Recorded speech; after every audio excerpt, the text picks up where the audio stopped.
Hello दोस्तों, welcome back to GK master classes. कैसे हैं आप सब लोग? आई होप आप सभी ठीक होंगे। तो दोस्तों, आज हमारा छोटा सा सेशन होगा जिसमें हम कुछ मोस्ट इंपॉर्टेंट क्वेश्चन करेंगे इंडियन हिस्ट्री के, विद एक्सप्लेनेशन होंगे। दोस्तों, आप वीडियो को ध्यान से एंड तक ज़रूर वॉच कीजिएगा। बहुत इंपॉर्टेंट वीडियो दोस्तों, अगर आप किसी भी एग्जाम की तैयारी करें, खासकर जेके पीएसआई, नायब तहसीलदार या आपका कोई भी बाकी एग्जाम है, तो आपके इंडियन हिस्ट्री जो है हर एक एग्जाम में इसका सिलेबस रहता है। तो ज़रूर बात कीजिए। चलिए स्टार्ट करते हैं बिना टाइम वेस्ट किए। अगर आप चैनल पे पहली बार आए हैं तो दोस्तों चैनल को भी सब्सक्राइब ज़रूर कर लीजिएगा, बेल आइकन को भी प्रेस कर लें और प्लेलिस्ट में एक बार ज़रूर विजिट करें। आपको बिल्कुल एग्जाम ओरिएंटेड कंटेंट वहाँ पे मिलेगा। तो चलिए स्टार्ट करते हैं दोस्तों। फर्स्ट क्वेश्चन है दोस्तों, the non cooperation movement was launch by Mahatma Gandhi in response to. किसके रिस्पांस में महात्मा गांधी ने नॉन कॉपरेशन मूवमेंट दोस्तों लॉन्च की थी? ठीक है, Jallianwala Bagh massacre, Simon Commission, Rowlatt Act या पार्टीशन ऑफ बंगाल? बताएं दोस्तों, इसका राइट आंसर क्या होगा? ऑप्शन नंबर ए इसका राइट आंसर होगा दोस्तों। जलियांवाला बाग के रिस्पांस में महात्मा गांधी ने नॉन कॉपरेशन मूवमेंट लॉन्च की थी। देखते हैं क्या था जलियांवाला बाग मैसेकर। इसको एक बार पढ़ लेते हैं, लेकिन इससे पहले दोस्तों रॉलेट एक्ट पढ़ना भी जरूरी। लेकिन चलिए, जलियांवाला बाग दोस्तों, ये अगर आपको डेट पूछी जाए 13 अप्रैल 1919, 1919 में दोस्तों ये मैसेकर हुआ था। कहाँ पे हुआ था, लोकेशन क्या थी? अमृतसर, जो कि पंजाब में है। दोस्तों यहाँ पे क्या होता है, लोग जो है बैसाखी के दिन बाग में इकट्ठे हुए होते, आप सभी ने सुना होगा। और यहाँ पे जनरल डायर जो है वो लीड कर रहा होता है, पूरी जितने भी ट्रुप्स थे, और लोग जो हैं वो सेलिब्रेट कर रहे थे और कहीं ना कहीं प्रोटेस्ट भी कर रहे थे। किसके खिलाफ? रॉलेट एक्ट, जो एक ब्लैक एक्ट लाया गया था, जिसमें विदाउट ट्रायल 2 साल के लिए किसी को भी अरेस्ट करेंगे। जो भी ब्रिटिश के एंटी कोई भी एक्टिविटी करेगा तो उसको बिना ट्रायल के दोस्तों अरेस्ट किया जाएगा। तो उसके खिलाफ भी प्रोटेस्ट था कहीं ना कहीं। और पूछा जाए आपको कि उस टाइम के जो ट्रूप्स कमांडेड थे कौन थे, तो याद रखिएगा जो brigadier general Reginald Edward Harry Dyer थे। ठीक है, याद रखिएगा, यहाँ पे नाम लिखा है। अगर आपको पूछा जाए दोस्तों उस टाइम के वाइसराय कौन थे इंडिया के, तो याद रखिएगा लॉर्ड क्लैमफोर्ड्स उस टाइम के वाइसराय थे। ये इंपॉर्टेंट पॉइंट है, याद रखिएगा। ठीक है दोस्तों, अब क्या होता है जब फायरिंग होती है जलियांवाला बाग में, तो बहुत सारे लोग जो हैं वहाँ पे मारे जाते हैं, चिल्ड्रन, वुमेन और बहुत सारे जवान जो है वहाँ पे मारे जाते हैं और बहुत सारे वहाँ पे ज़ख्मी होते हैं। एक ऑफिशियली जो रिपोर्ट है दोस्तों, यहाँ पे नंबर्स दिए गए हैं कितने लोगों की किलिंग वहाँ पे हुई। 379 को मारा गया और 1200 के करीब जो है वो इंजर्ड हुआ है। ठीक है, लेकिन जो जो एक्चुअल यहाँ पे रिपोर्ट है उसमें ये बताया गया था कि इससे ज़्यादा वहाँ पे किलिंग हुई थी। ठीक है, ये ब्रिटिश ने, इनकी रिपोर्ट ये कहती है कि इतने लोग मारे गए थे, लेकिन एग्जैक्टली वहाँ पे ज़्यादा मृत्यु हुई थी। ठीक है, और बहुत ज़्यादा नंबर्स में जख्मी हुए थे। तो इसी के खिलाफ महात्मा गांधी ने दोस्तों क्या किया था, नॉन कॉपरेशन मूवमेंट लॉन्च की थी। ठीक है, अब जब जलियांवाला बाग में दोस्तों जो मैसेकर हुआ उसके बाद रविंद्रनाथ टैगोर, महात्मा गांधी, इन्होंने अपना टाइटल जो है वो छोड़ दिया था, गिव अप कर दिया था, जो इनको टाइटल ब्रिटिश के द्वारा मिला गया था। जैसे रविंद्रनाथ टैगोर को जो नाइटहुड का टाइटल दोस्तों दिया गया था, केसरे हिंद टाइटल जो है गांधी जी को, इस तरह के टाइटल जो है इन्होंने गिव अप कर दिए थे जब जलियांवाला बाग में जो मैसेकर हुआ था। तो याद रखिए, पूछा जाए कौन से टाइम में इन्होंने अपने टाइटल को गिव अप किया था, तो ये याद रखिएगा। ठीक है, और लेफ्टिनेंट गवर्नर दोस्तों उस टाइम के पंजाब के कौन थे अगर पूछा जाए, तो वो थे मिचेल और डायर, ये भी याद रखिएगा। ठीक है, और इनको बाद में मारा गया था दोस्तों उधम सिंह के द्वारा लंदन में 1940 में। इसी जो मैसेकर था जलियांवाला बाग, इसके बदले में इसको मारा गया था दोस्तों। ठीक है, तो याद रखिए। चलते हैं नेक्स्ट क्वेश्चन पे। बताइए दोस्तों, बहुत बेसिक क्वेश्चन है, in which year did the Jallianwala Bagh massacre take place? कौन से साल में हुआ था? आपको साल भी याद रखना है और डेट भी याद रखनी है। 13 अप्रैल, ठीक है, बैसाखी का दिन था जब ये घटना हुई थी। ठीक है दोस्तों, चलते हैं नेक्स्ट क्वेश्चन पे। What was the main cause of Jallianwala Bagh massacre? Jallianwala Bagh massacre के पीछे क्या रीज़न था? नॉन कॉपरेशन मूवमेंट था, पार्टीशन ऑफ बंगाल था, खिलाफत मूवमेंट था, या रॉलेट एक्ट प्रोटेस्ट था? तो यहाँ पे जो रीज़न था दैट इज़ रॉलेट एक्ट। अब इसको देख लेते हैं दोस्तों, क्या था रॉलेट एक्ट। पूछा जाता है ब्लैक एक्ट किसे कहा जाता है या एनार्कियल एंड रेवोल्यूशनरी क्राइम एक्ट किसे कहते हैं, तो दैट इज रॉलेट एक्ट। कब पास हुआ था दोस्तों? 1919 में। ठीक है, इसने ब्रिटिश जो अथॉरिटीज़ थी उनको दोस्तों एम्पावर्ड किया था कि आप किसी को भी अरेस्ट कर सकते हैं, डिटेन कर सकते हैं, जो भी एंटी ब्रिटिश एक्टिविटी में पाया जाता है, किसी भी ऐसी एक्टिविटी में जो ब्रिटिश के खिलाफ हो, जो अंग्रेज़ों के खिलाफ हो, अगर उसमें कोई भी इंसान पाया जाता है तो उसको विदाउट ट्रायल जो है वो 2 साल के लिए जेल काटनी पड़ती है। और इसके खिलाफ दोस्तों जब ये एक्ट पास किया गया तो नेशन वाइड पूरे इंडिया में दोस्तों रैली, स्ट्राइक, हड़ताल जो है वो लाई गई और गांधी जी ने इसको ब्लैक एक्ट भी कहा था। ठीक है दोस्तों, याद रखिएगा।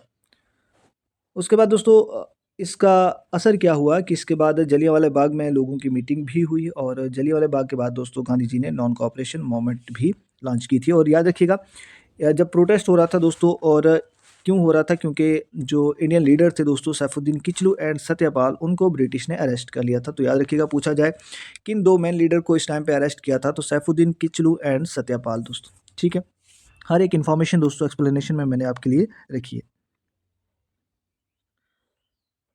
चलते हैं नेक्स्ट क्वेश्चन पे। नेक्स्ट है दोस्तों, यहाँ पे आपको बताना दोस्तों, who was the lieutenant governor of Punjab during the Jallianwala Bagh massacre. ठीक है, एक्चुअल में ये क्वेश्चन दोस्तों यहाँ पे इस तरह से है, आपको बताना है वाइस राय दोस्तों। ठीक है, वाइस राय बताइए दोस्तों, वाइस राय कौन थे दोस्तों इंडिया के ड्यूरिंग द जलियांवाला बाग। बताएं दोस्तों, यहाँ पे राइट आंसर क्या होगा। ये क्वेश्चन में थोड़ा गलत फ्रेम हुआ है, तो इसका जो राइट आंसर है, हमने पढ़ा था वाइस राय जो इंडिया के थे, पंजाब के नहीं, इंडिया के वाइस राय थे, दैट इज लॉर्ड क्लैमफर्ड। तो अगर आपको लेफ्टिनेंट गवर्नर पूछा जाए पंजाब को, तो याद रखिएगा मिचेल ओ डायर। ठीक है, ठीक है दोस्तों, वो भी याद रखिए। चलें नेक्स्ट। नेक्स्ट है, who ban General Dyer from serving in India after Jallianwala Bagh. ठीक है, जनरल डायर को बैन किया था जलियांवाला बाग घटना के बाद, तो किसने किया था दोस्तों, Winston Churchill, Lord Mountbatten, Lord Irwin या लॉर्ड रीडिंग। बताएं इसका राइट आंसर क्या होगा। यहाँ पे जो राइट आंसर है that is option number A, Winston Churchill. ठीक है दोस्तों। Which committee was form to investigate the Jallianwala Bagh massacre. कौन सी कमेटी दोस्तों उसका गठन हुआ था जलियांवाला बाग में जो घटना घटी थी उसको इन्वेस्टिगेट करने के लिए, कौन सी कमीशन थी। हंटर कमीशन थी, साइमन कमीशन थी, नेहरू कमीशन थी, या राजा गोपालचारी कमेटी थी। तो ये थी हंटर कमीशन दोस्तों। ऑप्शन नंबर ए इसका राइट आंसर हो जाएगा। नेक्स्ट है, which famous Indian leader renounced his knighthood to protest against the Jallianwala Bagh massacre. किस फेमस इंडियन लीडर ने अपना नाइटहुड का टाइटल दोस्तों गिव अप कर दिया था इन रिस्पॉन्स जो प्रोटेस्ट हो रहा था दोस्तों जलियांवाला बाग के बाद। तो कौन थे वो लीडर, हमने पढ़ा था नाइटहुड का टाइटल दोस्तों किसने गिव अप किया था। जवाहरलाल नेहरू थे, सुभाष चंद्र बोस थे, रविंद्रनाथ टैगोर थे, या भगत सिंह थे। तो वो थे दोस्तों रविंद्रनाथ टैगोर। ठीक है, नेक्स्ट है, who wrote the book the anatomy of massacre about the Jallianwala Bagh massacre. ठीक है, anatomy of massacre Jallianwala Bagh के बारे में इस बुक में लिखा है, ये किसने लिखी है। खुशवंत सिंह है, राजा राव है, अमृता प्रीतम है, रमेश चंद्र दत्त है। तो कौन है दोस्तों, यहाँ पे जो राइट आंसर है that is Khushwant Singh. Option number A इसका राइट आंसर हो जाएगा। ठीक है, अब थोड़ा सा नॉन कॉपरेशन मूवमेंट के बारे में पढ़ लेते हैं दोस्तों।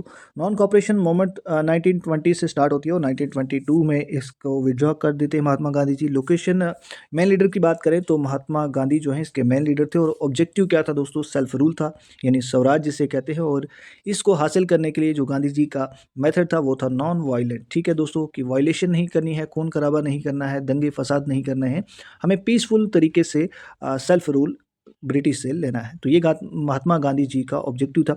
अब प्रोग्राम्स क्या क्या थे, क्या कर रहे थे इस टाइम में, क्या चीज़ें करनी थी नॉन कॉपरेशन में। इन्होंने कहा था दोस्तों, अपने जो भी आपको टाइटल मिले हैं, जो भी आपको अथॉरिटीज़ मिली हैं ब्रिटिश के अंडर, आप अगर काम कर रहे हैं तो आप सरेंडर कर दीजिएगा। मेंबरशिप आपने ली है उनकी, वहाँ से आप रिज़ाइन कर दीजिएगा। मतलब आप कहीं जॉब कर रहे हैं, आपको कोई टाइटल मिला है, कोई भी आपको अच्छी पोस्ट मिली है, आप उसको रिज़ाइन कर दीजिएगा। बाइकाट करिए इलेक्शन को। ठीक है, ये भी कहा था, बाइकाट करिए गवर्नमेंट फंक्शन को, बाइकाट करिए कोर्ट को। गवर्नमेंट स्कूल और कॉलेजेस से भी बच्चे जो है लेफ्ट कर दिए थे, उन्होंने बच्चों ने स्कूल कॉलेजेस छोड़ दिया था और इस मोमेंट में नॉन कॉपरेशन मोमेंट में पार्टिसिपेट कर लिया था। इसके बाद कहा था बाइकाट करिए फॉरेन गुड्स, जितनी भी चीज़ें हैं अंग्रेज़ों की उनको बाइकाट करेंगे, अपना जो भी खड्डी है चरखा है उसको हम पॉपुलराइज़ करेंगे। उसके बाद कहा था हम अपने स्कूल कॉलेजेस जो हैं खुद के बनाएंगे। ठीक है, और प्राइवेट पंचायत कोर्ट भी हम बनाएंगे। ठीक है, और स्वदेशी गुड्स जो मैंने कहा, जो इंडियन ओरिजिन है, डोमेस्टिक गुड्स हैं, खड्डी वगैरह, उन चीज़ों को हम ज़्यादा अहमियत देंगे, ज़्यादा पॉपुलराइज़ करेंगे। तो ये इसके कुछ प्रोग्राम्स थे नॉन कॉपरेशन मूवमेंट के। फिर ये दोस्तों ख़त्म क्यों होती है, क्यों इसका इस मोमेंट का एंड हो जाता है, जब ये एक मास मोमेंट थी दोस्तों, सबसे बड़ी मोमेंट कहा जाता है जो गांधी जी ने अपने कैरियर में लॉन्च की थी। अगर क्या, बहुत सारे हिस्टोरियन ने गांधी जी को क्रिटिसाइज़ भी किया है, और इवन के कांग्रेस के कुछ मेंबर ने कांग्रेस को छोड़ भी दिया था गांधी जी की इसी एक्टिविटी की वजह से, कि इतने बड़े पार्टिसिपेशन जब इस मोमेंट में हो रही है तो इस टाइम पे गांधी जी को इसको कॉल्ड ऑफ नहीं करना चाहिए था। तो दोस्तों गांधी जी इसको कॉल्ड ऑफ कर देते हैं जब चौराई चौरा गोरखपुर में यूपी में एक इंसिडेंट होता है, जब वहाँ पे मॉब्स जो हैं, जो प्रोटेस्टर थे, उन्होंने जो पुलिस स्टेशन था वहाँ पे अटैक किया था, और जहाँ पे कहा जाता है 22 पुलिस पर्सन जो हैं वो उनकी मृत्यु हो जाती है, उनको मार दिया जाता है और पुलिस स्टेशन को आग लगा दी जाती है। तो गांधी जी की जो मैथडोलॉजी थी दोस्तों उसमें नॉन वायलेंस था, वायलेंस कहीं भी नहीं था। तो इसलिए गांधी जी ने इस मूवमेंट को कॉल्ड ऑफ कर दिया था। कब? 1922 में, याद रखिएगा। ठीक है दोस्तों, अब यहाँ पे आप मुझे आंसर बताएंगे। The non cooperation movement was called off after which of the following incident? किस इंसिडेंट, किस घटना के बाद गांधी जी ने नॉन कॉपरेशन मूवमेंट को कॉल्ड ऑफ कर दिया था? अभी पढ़ा हमने चौराई चौरा इंसिडेंट, जो कि गोरखपुर यूपी में होता है दोस्तों, 1922 में।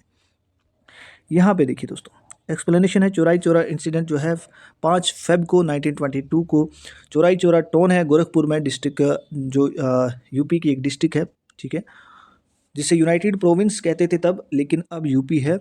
और यहाँ पे जो घटना होती है उसके बाद गांधी जी इस मोमेंट को कॉल्ड ऑफ कर देते हैं। ठीक है,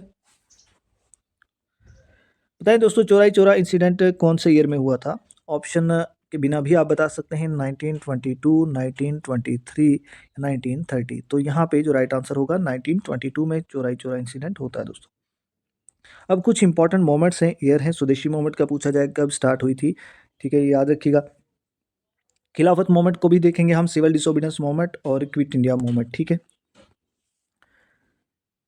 नेक्स्ट क्वेश्चन है, the first mass movement started by Mahatma Gandhi ji was. मैंने पहले ही कहा ये बहुत बड़ी मास मूवमेंट थी, जो कि नॉन कॉपरेशन मूवमेंट थी, जो गांधी जी के कैरियर में सबसे बड़ी मूवमेंट थी, जिसमें लार्ज नंबर ऑफ पीपल ने पार्टिसिपेट किया था through out the nation. Year याद रखिएगा दोस्तों, 1857 में रिवोल्ट होता है, जिसे स्पाई म्यूटिनी भी कहते हैं। 1885 में इंडियन नेशनल कांग्रेस की फाउंडेशन होती है। 1905 में स्वदेशी मूवमेंट, 1906 में मुस्लिम लीग, 1914 में गदर पार्टी मूवमेंट का फॉर्मेशन होती है। 1916 टू 18 होम रूल मूवमेंट चलती है। 1917 में चंपारण सत्याग्रह होता है। 1917 में खेड़ा सत्याग्रह है और 1918 में अहमदाबाद मिल स्ट्राइक है। एग्जाम पॉइंट ऑफ व्यू से ये चीज़ें बहुत इंपॉर्टेंट है। छोटा सा सेशन है दोस्तों, लेकिन रेलिवेंट इन्फॉर्मेशन आपके लिए रखिए। 1919 में रॉलेट सत्याग्रह होता है। 1922 में खिलाफत एंड नॉन कॉपरेशन मूवमेंट होता है। 1930 में सिविल डिसोबीडियंस मूवमेंट होता है और 1940 में इंडिविजुअल सत्याग्रह और 1952 में क्विट इंडिया मूवमेंट यानी भारत छोड़ो आंदोलन, जिसे अगस्त क्रांति भी कहते हैं। थोड़ा सा दोस्तों खिलाफत मूवमेंट को देख लेते हैं, ये क्या चीज़ है। खिलाफत मूवमेंट 1919 में स्टार्ट होती है और ऑलमोस्ट 1924 के आसपास जो है एंड होती है। ये दो और इंडिया में अगर इसकी बात करें, इंडिया में ये दो भाइयों ने, अली ब्रदर्स जिन्हें कहा जाता है, शौकत अली और मोहम्मद अली ने, और इनके साथ मौलाना आज़ाद भी थे, इन्होंने दोस्तों इस मूवमेंट को लॉन्च किया था। क्योंकि वर्ल्ड वार फर्स्ट के बाद दोस्तों क्या हो रहा था कि ऑटोमन एम्पायर जो है उस पर बहुत सारी रिस्ट्रिक्शन दोस्तों लगाई जा रही थी ब्रिटिश के द्वारा। तो ब्रिटिश अंग्रेज़ यहाँ पे भी थे, हिंदुस्तान में भी थे, और यहाँ पे इन्होंने अंग्रेज़ों के खिलाफ दोस्तों ये मूवमेंट, जिसे का नाम ही खिलाफत मूवमेंट रखा गया था, अंग्रेज़ों के खिलाफ थी इसलिए खिलाफत मूवमेंट। दोस्तों यहाँ पे गांधी जी ने भी इनको सपोर्ट किया था, क्योंकि गांधी जी भी चाहते थे कि हम हिंदू मुस्लिम यूनाइट होकर, और ये बहुत अच्छा मौका है, अपॉर्चुनिटी है कि हम मुस्लिम को भी अपने साथ लेकर चलें, ताकि हमें इसमें नॉन कॉपरेशन मूवमेंट में भी मदद मिल जाएगी, जो कि एक मास मूवमेंट थी अंग्रेज़ों के खिलाफ। तो दोनों पार्टी का मकसद, दोनों मूवमेंट का मकसद ही ब्रिटिश के खिलाफ था। तो कहीं ना कहीं ये दोनों के लिए बहुत बेनिफिशियल थी। ठीक है, नेक्स्ट चलते हैं दोस्तों। क्वेश्चन आपके लिए, हु लेड द खिलाफत मूवमेंट? खिलाफत मूवमेंट को किसने लेड किया था? तो हमने पढ़ा था शौकत अली और मोहम्मद अली, दोनों ब्रदर थे दोस्तों। ठीक है, नेक्स्ट है, इंडियन मुस्लिम कंसिडर ऑटोमन खलीफात caliphate a dash dash of the Muslim world as उम्मा। तो इसका आंसर आप मुझे कमेंट सेक्शन में बताएंगे। आज के सेशन में दोस्तों इतना ही। कमेंट कीजिए, अगर वीडियो अच्छी लगी तो लाइक करके ज़रूर जाइएगा। बहुत शॉर्ट सेशन था दोस्तों, लेकिन रेलिवेंट इन्फॉर्मेशन आपके लिए यहाँ लेकर आया था। इसी तरह के दोस्तों अगर आप नोट्स लेना चाहते हैं, बिल्कुल एग्जाम ओरिएंटेड नोट्स आपको मिल जाएंगे। आपने जस्ट, आपका कोई भी एग्जाम हो, पटवारी के नोट्स अवेलेबल हैं, जूनियर असिस्टेंट, नायब तहसीलदार और खासकर JKPSI, या आप SSC GD की तैयारी करें, तो दोस्तों हर एक एग्जाम के लिए नोट्स अवेलेबल है। कॉन्टैक्ट कीजिए 9906063612। दोस्तों ऑफर चल रहे हैं, डिस्काउंट के साथ आपको मिल जाएंगे। जल्दी मैसेज कीजिए और कोशिश करें व्हाट्सएप पे ही मैसेज करें 9906063612। और दोस्तों व्हाट्सएप पे मैसेज करके इतना बताइए आपका कौन सा एग्ज़ाम है और आपको किस एग्ज़ाम के लिए नोट चाहिए। तो दोस्तों मिलते हैं नेक्स्ट वीडियो में। वीडियो को लाइक और शेयर अपने दोस्तों के साथ शेयर ज़रूर करें दोस्तों, और कमेंट में जो होमवर्क मिला उसका आंसर ज़रूर करके जाइएगा। थैंक्स फॉर वॉचिंग, मिलते हैं नेक्स्ट वीडियो में।